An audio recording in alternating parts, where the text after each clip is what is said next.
Hello, good people of the internet. Today we're doing a real quick one. We're upgrading my computer from a Ryzen 5 5600X to a Ryzen 7 5800X 3D. There's two reasons we're doing this. One is that I play a lot of StarCitizen, and the 5800X 3D is just fantastic for it, and I'm really looking forward to making the upgrade. The other reason is that my son has asked for a computer upgrade for Christmas. So I'm giving him a platform upgrade. We're going to upgrade his 4770K that's overclocked to 4.6 gigahertz. We're going to upgrade him to a B450 motherboard, the 5600X, and a 6600 XT from his 1070. So, but I need to get this done quick because it is the 24th and I need to wrap his 5600X up for him. So let's get started. First off, we're going to pull off the GMDS water cooler.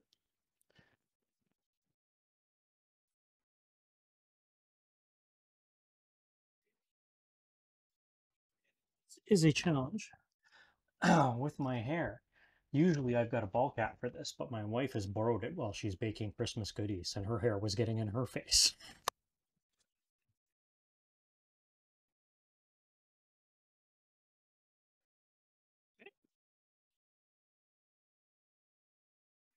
Generally I try to undo these in a torque sequence, but I am rushing a little bit.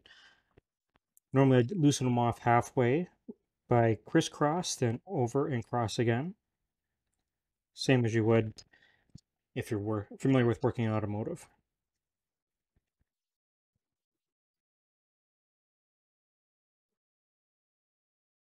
If anybody's curious, the case I'm working in, this is a Deep Cool Matrix 70 add RGB 4F or 3F.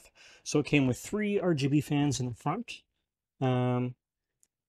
Classic sort of tempered glass case. Nothing too crazy. Didn't have the best airflow. It was very reminiscent of the Thermaltake. Oh, can I even remember what it's called now? But Gamers Nexus did a review and didn't like it. So it's got a glass front panel that goes on.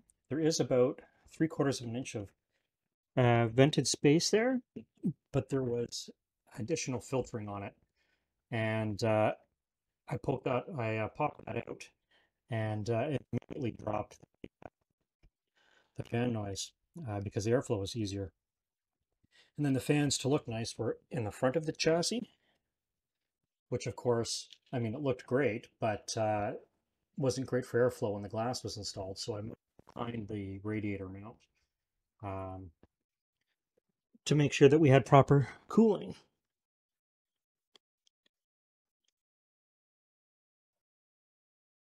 It looked like they're out. It might just be held on by thermal paste at this point. I did just have this off, so it's got fresh thermal paste. It may be pretty well stuck. If anybody was watching our other videos, or you may not have seen it yet, actually, it's not live yet.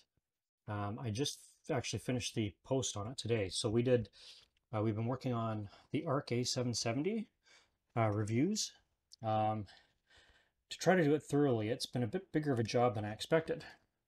And then we had an issue where the ARC card just refused to work properly on my B450 board that I had previously, the one that I'm giving to my son. But our other cards, the NVIDIA RTX 3060, the AMD RX 6600 XT, they worked fine. And of course, my personal 3070 worked fine on the board. Never had an issue. But something about the ARC card angered the B450, and I just couldn't run any games. Like the machine would work fine with every other piece of software. I had no issues that way, but I'm just going to see if the back plate comes off and I'll know I'm unscrewed everywhere. Oh yeah. So the back plate is free, which means I'm just being held on by thermal paste now. So yeah, the A770 didn't want to run any games, and I've been going back and forth with Intel support, and they don't have an answer for me yet because it did work and just stopped halfway through testing. So that's an interesting problem we haven't run into before. Okay, so cooler is off. The wiring, of course, I had it all tied up. So this will be a little bit, let me just hold that out of the way. What can we do here? Something to tie that up with. Oh, I should have Velcro over here. I always have Velcro. He said as his Velcro hook on his wall was missing Velcro. Oh, no, there it is. Just hiding against my conductor knot there. All right. That's good too. So, be able to just pass this through here. We'll need to.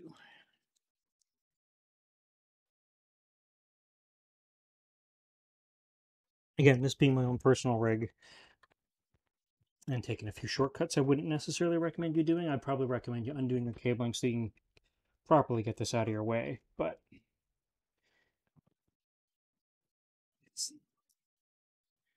for our purposes, it'll work just fine for now. All right, so we have access to the chip. I am going to take some of that thermal paste off before I grab it.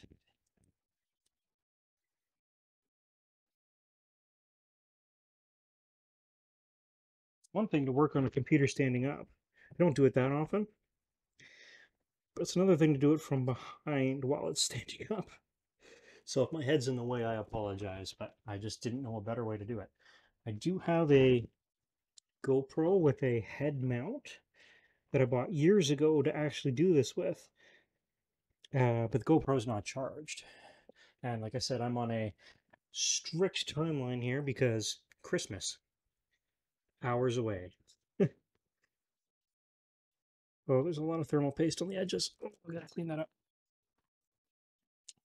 I had liberally applied the I use and have for over 20 years use Arctic Silver, not to be confused with Arctic MX. It's a different company. So Arctic Silver. Soon somebody's auto-focusing on that.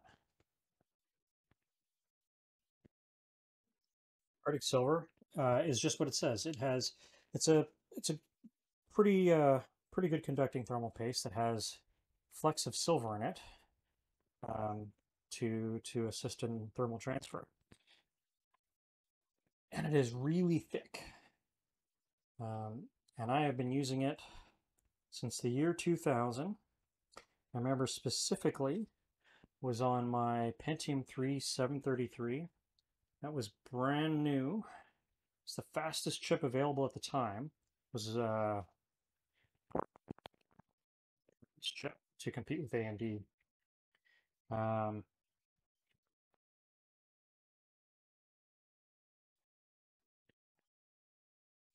733.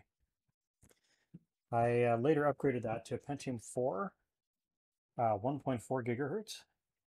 And if you're current and you're like Pentium, why would you buy a bottom end chip? Pentium used to be their premium product, um, and so Pentium 4 was the king of the product line for quite a while. The 1.4 though was disappointingly slow. I mean, we're talking like double the frequency, but it it was likely if it was 20% faster uh, at the best of times. Yeah, I was very disappointed with that. I ended up going back to a P3 for a while and sold the P4 because it was basically I felt like it was a waste of money. And then I ended up eventually getting a P4 2 gig, I believe, and that had a major architectural change that fixed a lot of the problems. Different socket type and all that stuff. So it was a much better chip. Anyway, that's getting back to why we were talking about that. Arctic Silver. Been using it forever. It works really well. All right, so this is our 5600X, mostly cleaned up. See if we can't get a nice close-up of it. Try on both cameras to the side here that have autofocus. My main camera is my Canon DSLR. It does not autofocus on videos. It's a EOS T5, and the T5i does do that, but I didn't know that at the time when well, actually, the T5 was a Christmas present from my wife. Literally, I had wanted to start actually getting into doing tech reviews and videos again, and was looking for the camera, and she didn't know that, but she bought it for me for Christmas that year. So it was a pretty awesome gift. It was really, really pretty cool. All right, so this is our R5 2600 or 5600. I that 5600 did replace my R5 2600. All right, opening up the new chip. I am excited. I mean, in most things, I'm not expecting this to be a lot faster or even noticeable than the 5600X. Just in games where the cache is going to make a difference. So, go. That's the R7 in its packaging here. I'm just doing this to grab some quick B-roll, so hopefully I don't remember to pull this out and leave it. What do I have here? So actually over here in this R5 packaging is my 2600. I had been meaning to put that on another machine to just upgrade somebody that needed something. But we're going to take and put the 5600 in this packaging because it's got the R5 sticker. And my son can decide whether or not he wants to use the R5 sticker on the chip. Or not on the chip, on his case or anywhere else. Make sure he gets all the goodies with it. What isn't in this box is a cooler, because it's on my shelf over there with coolers because I had the AIO. Was that one? Just need to turn the chip around so it's facing right side up and opens it and looks at it in the morning. There we go. Beauty. So he's got a Cooler Master Evo, so we'll use that instead of an AMD cooler as well anyway. Nothing wrong with AMD cooler, but if we've already got a better cooler to use, then that's what we will use. And you may or may not know the 5600X, or the 5800X 3D rather, does not come with a cooler. And the reason for that is simply is that it generates too much heat, and they recommend high-end air cooler or a water cooler. AMD started doing that with their 3900X, I want to say, and definitely the 3950 did not come with a cooler. I believe the standard 5800X does, but I have not built one. I don't think I've built one. Hard to say. I build a lot of machines at work. Okay, so we've got our 5800 here. Let's open it up. New CPU smell. All right, so let's line this guy up. Let's have a look at the back there. You can see this is still PGA, pin grid array. So AMD's been pin grid array for a long time in the retail or consumer grade chips. They and Intel was too for quite a long time. I don't think it was till Core 2 Duo they went to LGA, which is where the pins are on the motherboard socket as opposed to on the CPU. And the thinking there is that the motherboard is less expensive than the CPU. So if you break one of them, you want it to be the cheaper component for replacement purposes. Now, these days, that's not necessarily true anymore. AMD's gone to LGA at the time when their CPUs are coming down in price, but the motherboards are still ridiculous. Now, we're understanding the reason for that is that the bulk of the new motherboards for AM5 were all air shipped to North America. So air shipping is considerably more costly than standard container shipping. So the new version of boards, like once these eventually sell through, the new group of boards will hopefully be a lot cheaper, and the early adopter tax will also fall off. So they should be at a reasonable price by March. I would hazard to guess.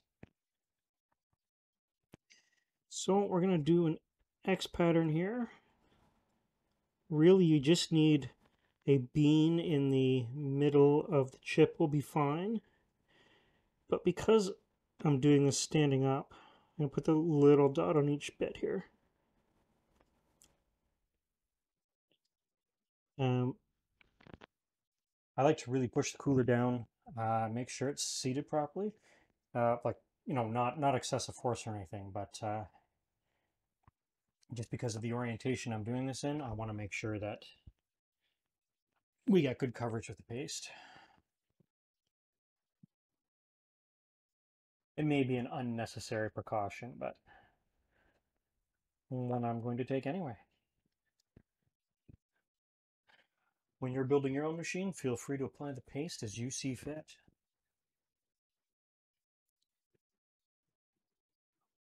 Pretty much as long as the paste is on the chip and you have a sufficient amount, it's not an issue.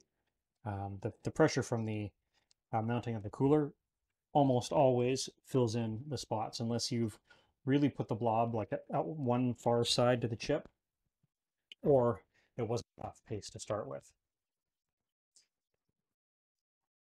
Especially once they start to heat up. Like once the paste gets warm on the first time you're really stressing your system, that tends to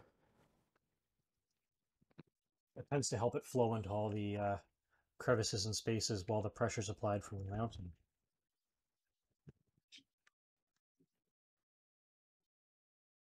All right. Actually, once I screw this on, if I were to take it off again, we'd probably see that it was pretty good coverage already. But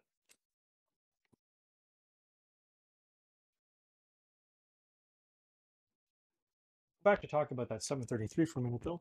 So that was the first, I think, top tier performance chip I'd ever had. Previous to that, I was generally getting mid-tier processors, which usually were the best bang for the buck, honestly, even back then.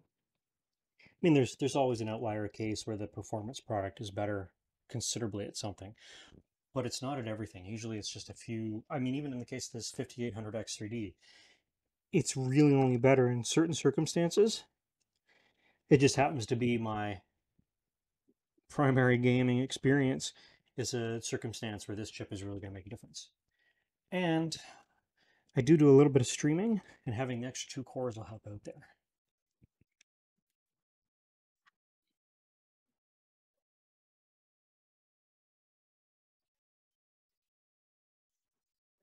It does not feel like it's on the right spot. This is more challenging than it looks. You know what? I'm not going to edit this out and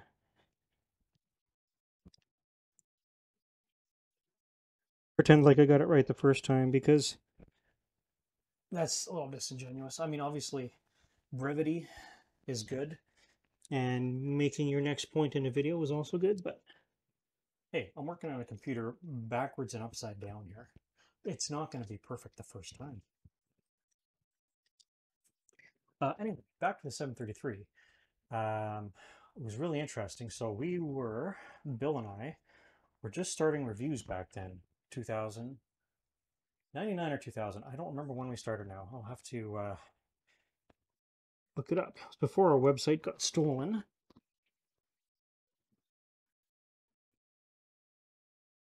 Which is a whole other story. Anyway, there was this wonderful overclocking / performance PC exhibition at a convention center in Toronto. For those of you who don't know, I'm in Canada, about an hour outside of Toronto. And we went there, and that's the first time I tried Arctic Silver. But there's also these really like homebrew cooling solutions, like stuff you just don't really see anymore, because the aftermarket has gotten so much better think there wasn't nearly as many options. There were some big names back then. So I think it was Thermaltake had the sort of the recognized its best cooler at the time, around that time, or maybe a little before, was the Golden Orb, and everybody was trying to copy that. And then I had some homebrew copper-based cooler with really dense fins and a delta fan on top. Now it's probably only 60 millimeters, the fan on top of the chip. But again, these chips, you have to remember, Pentium 3 days were like 25 watts. Really low power, single core, right? 133 megahertz front side bus. Some P3s are only 100 megahertz. Those ones actually ended up being better for overclocking. But anyway, I guess it's on my mind too because I was just at my father's house and I saw one of my old, I think it was an old P3 machine in his basement. Might have to grab it and give it a go here. I'm not sure that normally I'd got a flashlight where I can just go in there and make sure that I'm actually screwing in here because I don't think this top one is going in right. No, it is not in the right spot. But anyway, this was a really interesting show. So GeForce 2 had just come out. Voodoo uh, 5 6000, Voodoo 3 6000. I'm trying to remember. It was their last card, the last top end one, and ATI Radeon 7200, the very first one, had also just come out. So it was a really exciting time. Bill picked up the Voodoo, the last Voodoo card, the high-end one. There was going to be a bigger one, but it was never released. It was like onboard SLI. It just never came out. But so he got that card, and then I got the GeForce 2 MX. I don't remember why I ended up with the MX. I think GTS were all sold out, and I believe GTS was the top end back then. GT or GTS. There was no GTX in those days. I apologize. I'm going to have to lie down. I just can't get a good enough view on that last post to see why it's not screwing in. I think my cooler has a AM3/AM4 bracket, and the bolt is in the AM3 position instead of AM4. Yeah, that's what's happened. All right. So I just have to loosen these other ones off so I can change the position of the...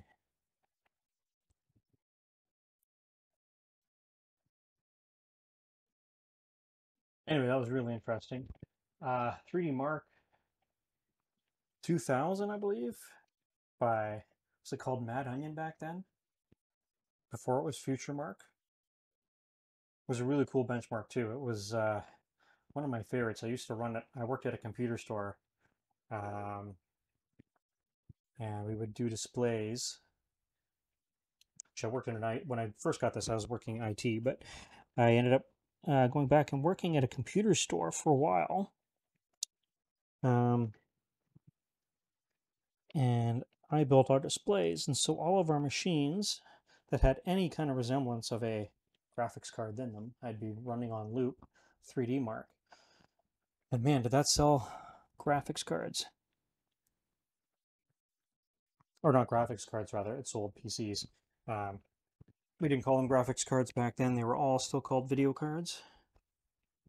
The term GPU hadn't been coined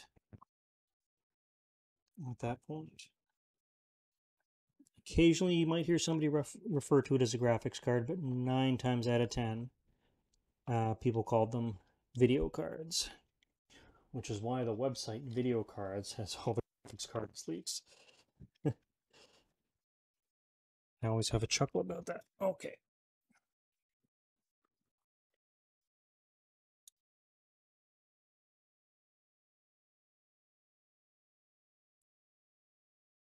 You know, I really like the AMD platform, but it can be a real pain to get coolers onto the existing backplate with it.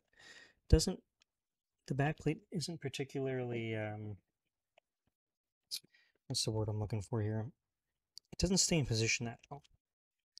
So the factory mounting, like where you clip on, works pretty slick, much like it did in the old days. But it doesn't provide good pressure. Like, you only have 2 points of contact then. So it doesn't apply the best distribution of force, which is unfortunate. Because again, it's really easy to use. Okay.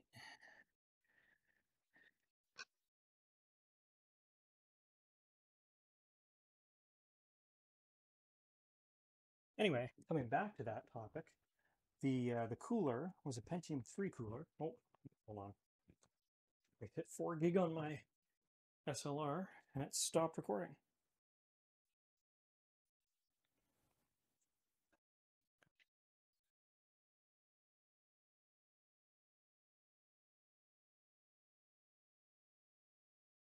If anybody knows the secret to getting the Canon EOS Rebel T5 to continue on with a new file, when it fills up and finishes recording, please feel free to put that in the comments. It's just real pain in the butt. It stops my recording often. I end up having to go get up and stop what I'm doing to turn the camera back on. It's not particularly ideal. Again, it wasn't the original reason for the purchase of the camera. Wasn't for doing videos. That was my wife just wanted to get me a camera because I used to like to do photography. It just happened to be at the same time I was getting back into doing hardware reviews.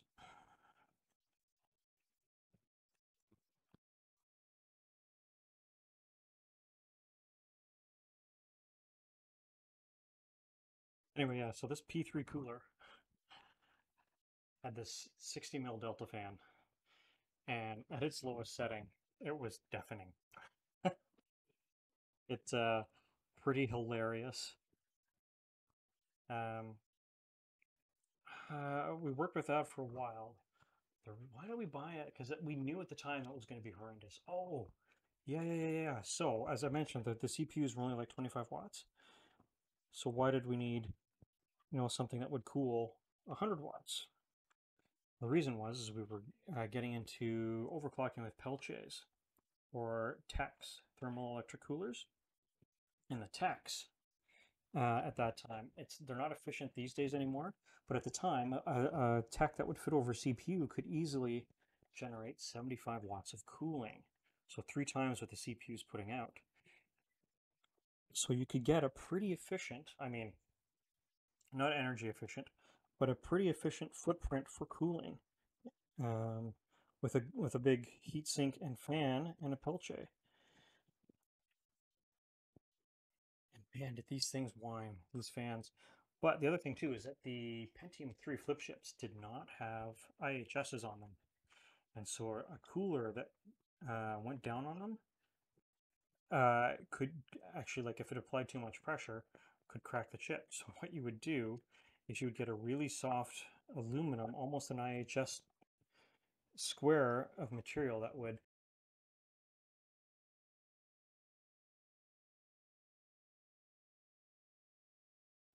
Alrighty, well, you can see I'm wearing different shirt now. So we had an audio issue. My OBS machine crashed, and then one of my camera's memory cards filled up, and then the other one's battery died, and it was nearing the end of the 24th. So instead of spending all my time getting the video production up and running again, I just had to finish my upgrade so that we could get moving along for Christmas. So just a quick recap. The last thing we were talking about was Peltier cooling. Basically, I was saying that there is a small IHS. It would sort of deform when you put it on with pressure, and it would kind of protect the chip from direct pressure from a really hard copper aluminum based heatsink crushed between a Peltier. Anyway, 75 watt Peltier, 25 watt CPU, you could get some really good cooling performance from Peltier back in the day. Not so much now because there's only so much wattage you can get in a Peltier that fits on a CPU. So 75 watt Peltier isn't going to do a whole lot for a 250 watt CPU. So it really is just a thermal barrier, which is why they've fallen out of favor. But getting back to the upgrade, so we installed the new chip, got the cooler on, which took embarrassingly long, but it's on there now. And the machine fired up. It took a little while on first boot because it trains memory, detects a new CPU, does all that stuff. It started in 4:3 mode on the screen, which is really strange. And I wasn't able to select the DOCP memory timings or do anything else. So basically I just saved settings and restarted, went back into the BIOS, I enabled DOCP, made sure my boot drives were configured properly, restarted the machine. On the next boot, I got a warning about there being a new CPU installed and I would need to reset my FTPM settings. And I should check first to make sure that this was, an authorized change. So of course I clicked yes to that. The machine booted again, and this time it loaded into Windows right away. So what we did after that, we did a render out of our previous video that was on the site. When I originally rendered it, it was almost 13 minutes. When I did it this time with the 5800X 3D, it was 9.5 minutes. So 25% or so performance increase. That scaled pretty linearly with the amount of cores. We went from 6 to 8 cores, so that's reasonable. It's going to save me some time, but that was not my main reason for doing the upgrade. The two main reasons were that I was going to do a platform upgrade for my son, as I mentioned earlier. So he's getting he did get my Ryzen 5 5600X, and the other reason was StarCitizen.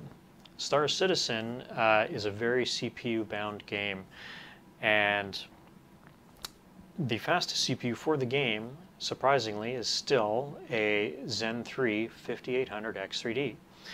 Now, new Raptor Lake Core i9 13700Ks and 13900Ks have started to close that gap down, but really because the game is mostly limited to a main thread and is just starved for memory transactions, the 3D cache really makes a big difference here, to the point of about 22% better performance in average frame rate and 50% better performance in 1% lows. So really significant quality of life upgrade for my favorite game. It's not finished. It doesn't work well, but it is awesome in so many ways I can't describe. But I wouldn't rush out and buy this. If you don't know anything about the game, do a little bit of research first. There's some great creators out there that'll show you not only the amazing things about it, but the buggy nature and the still in progress build. Anyway, my son got his upgrade on time for Christmas, opened his presents, and he thought maybe he would record it at first, but was so excited he just started rebuilding his machine right away. So I did manage to snap a photo of him doing his build. You see that big smile? Awesome. Yeah, I guess that's it. A successful Christmas. I got an upgrade I'm pretty happy with. My son got a pretty impressive upgrade, and he's pretty happy with it. And I'm also recording this on a new camera. Well, new to me camera. It is a loan from Tall Pines Telecom. They gave us a Sony A6000 to work with. While I do some upgrades to my Canon T5. It's going to get an open source firmware update that it's going to allow it to record longer than a single 4 gig file at 1080p. It's going to allow the camera to record several 4 gig files up to 29 minutes and 59 seconds. So the advantage there is that I don't have to get up and keep restarting the camera every 12 minutes, assuming I remember to do so. There will be a slight momentary loss of frames while it closes one file and starts another. It doesn't start opening a new file right away. But anyway, that is sort of our rambling stream of consciousness computer upgrade for Christmas. I hope all of you have had a Merry Christmas and are going to have a Happy New Year. And if you don't celebrate Christmas, well, I hope you have happy holidays with whatever you celebrate. And until the next video, have a good one. Bye for now.